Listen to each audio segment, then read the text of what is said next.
Bonsoir à tous et bonsoir à toutes. Bernard Arnault. Alors justement, je ne vais pas remercier parce que ça a déjà été fait, tout le monde est là, c'est bien. Merci à tous ceux qui ont organisé quand même.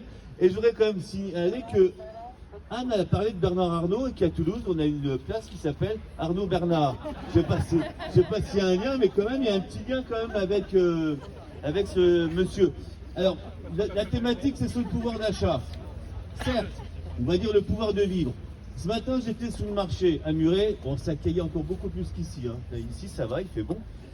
Et tu rencontres des personnes, forcément, qui disent on en a marre, on n'en peut plus. On sent une colère qui est très, très forte dans le pays. Elle n'est pas nouvelle. Comment cette colère va se concrétiser? Et après, en discutant avec les gens, on dit nous, on est la France Insoumise, députés, et on souhaite augmenter les salaires. On souhaite mettre le SMIC à 1600 €. Et souvent, on nous entend dire mais non, c'est pas possible. Parce que si jamais le SMIC est à 1600 €, moi je perds mon boulot, mon patron me foutra dehors. Et cette petite musique qui dit que c'est pas possible d'avoir une alternative de gauche écologique et sociale dans le pays, on l'entend depuis longtemps. Pourquoi? Tout simplement parce que qui c'est qui est au pouvoir? La droite, les néolibéraux depuis des années. Mais même si nous, on gagne les élections, cela ne suffira pas. La gauche, si elle gagne les élections, cela ne suffit pas.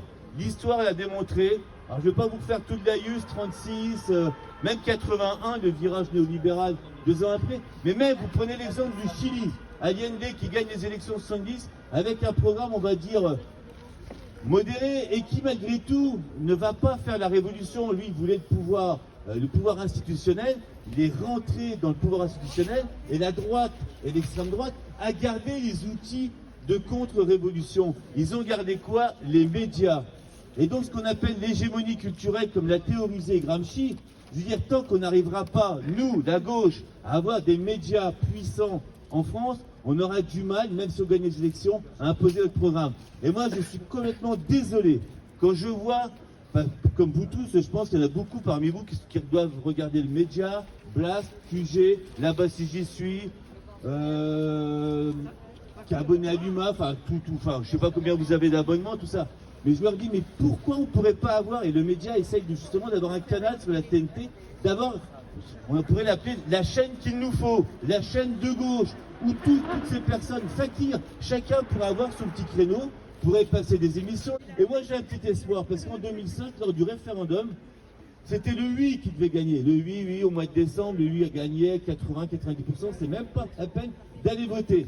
Et bien malgré tout, malgré qu'on était face à des médias dits de gauche, comme Libération, qui disaient qu'il faut voter oui parce que c'est la modernité, voter pour le référendum pour l'Europe, et bien c'est le non qui a gagné, en ayant 0 média avec nous, à part l'UMA et à part quelques petits médias. Donc je me dis que malgré tout, face aux dominants, on peut gagner. Mais même si on gagne, il faudra qu'il y ait un mouvement social dans la rue.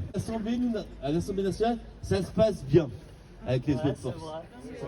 Ça se passe bien, pourquoi?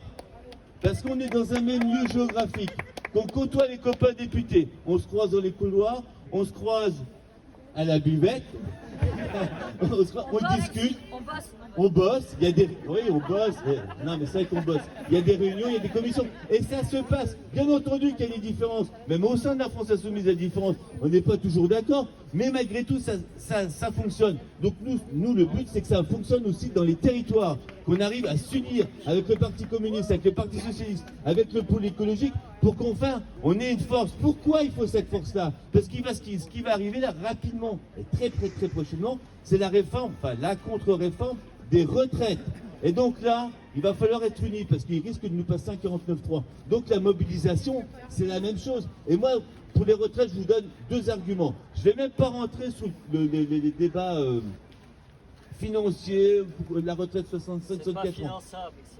Tout ça, je ne vais pas rentrer là-dedans. Je vais juste dire, mais je vous invite à regarder autour de vous ce qui se passe autour de vous, dans votre vie au quotidien. Un président d'association, un maire sur 2 en France est un retraité. Retraité, ils ont pris ces responsabilités-là parce qu'ils sont partis en retraite à 55, 57 ans, 60 ans. Si jamais ces personnes-là étaient parties en retraite à 65, 67 ans, je ne pense pas qu'ils auraient pris des responsabilités dans le monde associatif, culturel ou citoyen. Et pour un monde meilleur, même si Macron ne veut pas, nous on est là. On est là. Bravo, bravo. On est là.